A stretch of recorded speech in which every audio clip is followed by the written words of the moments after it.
Faced with Arthur's challenge, Triest couldn't refuse, but he also couldn't bring himself to fight a child who wasn't even a level 1 warrior.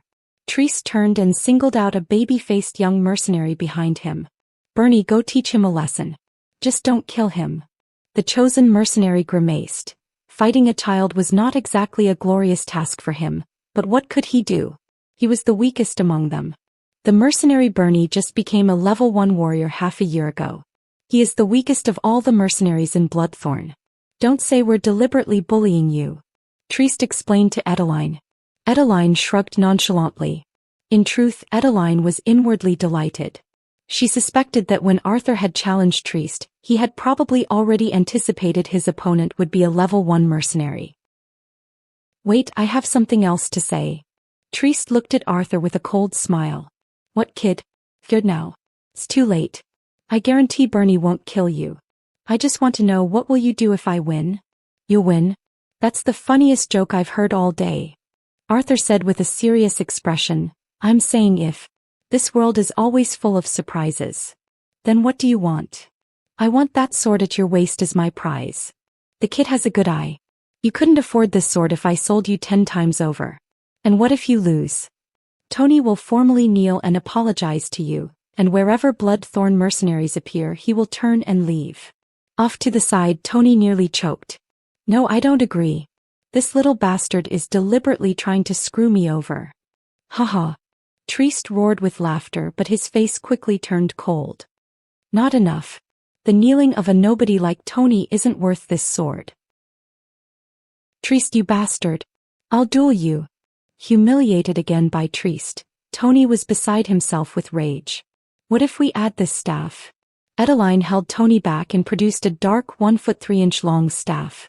Its material was unidentifiable, but the large crystal set into one end, swirling with a mysterious light, made it clear that the staff was immensely valuable, perhaps even more so than Triest's longsword. "Don't!" Tony and Angus shouted in protest at the same time. A sharp glint flashed in Triest's eyes as he nodded slightly. "Now that makes it fair. I hope you don't regret this." Edeline smiled lightly. "Then let's begin. Go, Bernie. If you lose this fight you can get the hell out of Bloodthorn." Arthur's challenge had already captured the attention of every mercenary in the bar, and now that the fight was about to start, many of them crowded around. Many other mercenaries, however, remained seated. To them this fight was meaningless.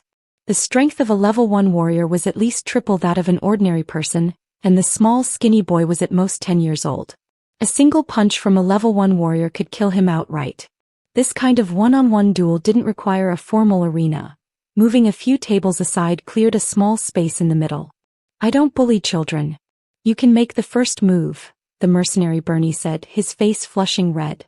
Fighting a child under the watchful eyes of so many veteran mercenaries was truly a disgraceful affair. Arthur didn't reply. He crouched slightly, his eyes fixed on Bernie with a wolf-like gaze. Killing intent. It was the kind of raw, sudden killing intent a beast unleashes the moment it closes in on its prey. A slight stir went through the crowd of onlookers. How could such a small child possess such heavy killing intent? Many veteran mercenaries who had seen real bloodshed lacked such an aura. No one knew what Arthur had experienced during his 2 years in the orc camp. Triest clenched his fists tightly, a sudden sense of unease washing over him. Arthur moved. Like a small leopard, he charged headfirst toward Bernie's abdomen. Bernie took a small step back and whipped his leg around, lashing out at Arthur's body like a whip. If that kick landed, it could send Arthur flying. Arthur's forward momentum came to an abrupt halt, and he rolled to the side in the direction of Bernie's kick.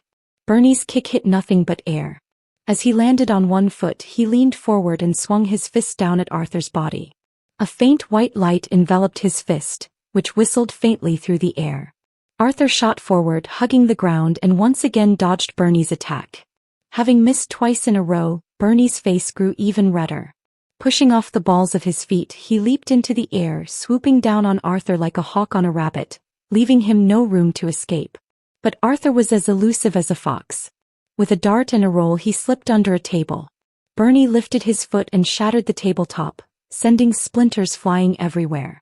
Arthur charged through the shower of wood chips toward Bernie's side. Pivoting on his left foot, Bernie swung the leg that had just landed, launching another swift, powerful roundhouse kick at the approaching Arthur. 20 silver coins, Nightingale suddenly called out. Bernie stumbled, nearly falling over. Seizing the moment while Bernie was off balance, Arthur slammed his head into Bernie's side. Bernie staggered back 2 or 3 steps, forced to throw a series of punches to push back the advancing Arthur. A gasp went through the crowd. Although Nightingale's sudden interjection had been a distraction, the fact that a child could force back a level 1 warrior was in itself incredible. Trieste looked coldly at Nightingale. "Don't worry, Sister Nightingale. No matter how much is broken, I will compensate you for every last bit." Nightingale showed him no deference, snorting lightly. "Just a reminder for you all. Anyone who breaks anything pays for it." Tony gently tugged on Edeline's sleeve and whispered, "Did you know he could win all along? Have you forgotten how he fought that little lion? He has a natural talent for combat that's far beyond ordinary. Some people are born warriors. That's the real reason Cain's kept him." While the two were whispering, Bernie and Arthur had already clashed again. Spurred by the murmurs of the surrounding mercenaries, Bernie had fallen into a complete rage, attacking Arthur with wild abandon. But his anger did not bring him victory. Arthur was still as slippery as an eel, darting and jumping around the limited space, dodging left and right. Though he looked to be in a sorry state, Bernie hadn't managed to land a single hit. The furious assault was rapidly draining Bernie's stamina and battle aura. His breathing was becoming heavier and heavier. The palm of Trieste's clenched fist had begun to sweat. Could this child really defeat a level 1 warrior? Impossible, absolutely impossible. Trieste shook his head violently.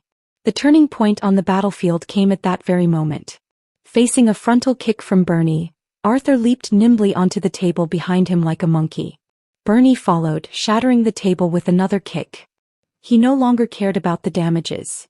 Every attack was now at full power, his only thought to strike Arthur down. As Bernie's foot hit the table, Arthur had already used the impact to launch himself into the air, pouncing on Bernie from above. Without dodging, Bernie met him head-on with a punch, his iron fist, wreathed in white battle aura, rocketing toward Arthur's chest. But this time, unexpectedly, Arthur didn't dodge. He only twisted his body slightly in midair. A flicker of joy appeared in Bernie's eyes as he put more force into his hand. With a sickening crack, his fist slammed into Arthur's left shoulder blade. At the same instant Bernie struck Arthur. Arthur's right hand shot out like lightning, fingers clawed and swiped across Bernie's eyes. Arthur was sent flying backward, and at the same time, a blood-curdling scream rang out.